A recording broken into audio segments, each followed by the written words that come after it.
All right, I don't typically do a lot of like reaction videos. Just I don't watch a lot of videos, to be honest. But this is a video made by a couple of doctors. They call themselves Talking with the Docs. They have about 1 million subscribers on YouTube, and their video is titled "Carnivore Diet: Why You Maybe Shouldn't Do It." So let's watch this and react in real time. Now, I don't know anything about these guys, what they are, what they do for a living outside of the fact that they're physicians. So it's going to be a sort of a on-the-spot, genuine reaction. So let's see. Carnivore diet, time for me to start it. Keto, vegan. Yeah. Whatever, you name it. People who go into these extreme diets. It's like a religion. Really are passionate Zealots. about it. You know, they come out with the initial assessment that there's a bunch of issues with the diet, and we're going to tell you what it is. And we are doctors, and therefore listen to us. Carnivore diet consists of eating animal products primarily, if not only. Yeah, so the strictest form is truly only animal products. No plants, no fruits, no vegetables, no nuts, no seeds, nothing. Just animal products. It seems like a good idea. It seems obvious that it's not a good idea. All right, so you know they got the definition essentially right, but then they go on to say it's not a good idea. The modern day carnivore is drawn to the carnivore diet because they may have seen some immediate results of, hey, this is really working. Yeah, definitely it's popular with the gym bros and the gym bro science and people really trying to increase their muscle mass because of the protein content. This is a misconception. You know, he says it's popular with the gym bros, the guys who are trying to put them up. That's actually not true. In fact, most of the gym bros don't want to do the carnivore diet because they feel that carbohydrates are essential for their performance and so on and so forth. The people that it's most popular with are the sick people, the people that are suffering with diseases, the older folks that are inflamed and irritated, have gut issues, the people that these doctors should actually be helping. Yeah, a lot of bodybuilders eat meat, but they're not doing a carnivore diet. So you're eliminating anything from a box. So highly processed foods. You're eliminating highly refined grains. You're eliminating sugary snacks as well as drinks. It's going to ease your gut. And some people say that things like leaky gut and your gut microbiome can improve when you do this initially. Yes, you're eliminating ultra-processed food and sugar and crap, and that's a good thing. And again, no one disagrees with that. In the experience of a clinician who actually deals with people on these diets every single day of his life, that's just simply not true. I mean, you get benefits outside of just eliminating ultra-processed food on a carnivore that you don't get elimination diets or other style, quote-unquote, healthy diets, whether they're balanced or unbalanced. So you could actually be, in a way, malnutritioned because you're missing out on a lot of essential vitamins and other nutrients that you just can't get from only animal products. Vitamin C, for example. So theoretically, you could develop scurvy. Scurvy is not an issue. We are not seeing any signal that there is significant malnourishment on that. In fact, the study that Harvard University did in 2021 addressed that issue, and they saw no signs or symptoms of any sort of vitamin or nutrient deficiency. That's been published in the literature. You just don't see scurvy in the carnivore community. I've been doing this for years. I've never seen a legitimate case of scurvy. If you have existing kidney disease, that protein load can be very dangerous for you. Obviously, most people do not have kidney disease, but if you have borderline kidney function or kidney damage, this amount of protein definitely is a problem. All right, this is another unfortunate misconception, the belief that kidneys are damaged inherently by protein. That has been shown time and time again to basically not be true. The emerging research seems to indicate that people that go on low-carb diets actually see improvements. Chronic kidney disease are actually reversing, and I see that all the time on a carnivore diet.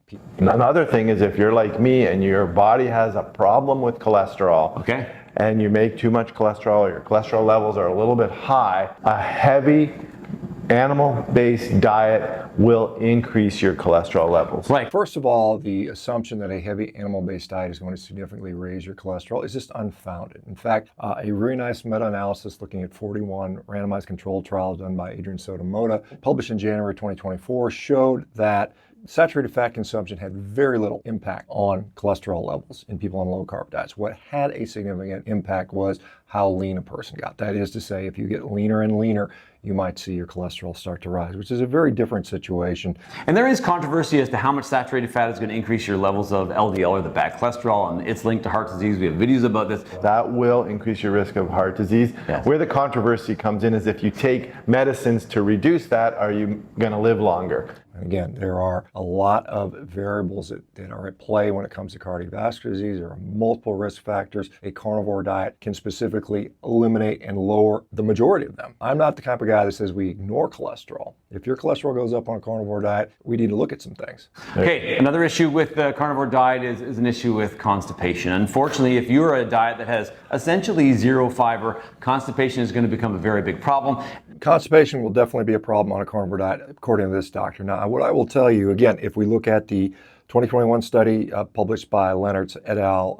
On the carnivore diet, looking at several thousand people that have been on carnivore diets anywhere between 6 and 28 years, the incidence constipation in that cohort was extremely low, a few percentage points. This is, again, another lack of familiarity, a lack of clinical experience with people on this diet. I've had clinical experience now with thousands and thousands of people doing a carnivore diet over a period of nearly a decade right now. And what these guys are saying is just not accurate.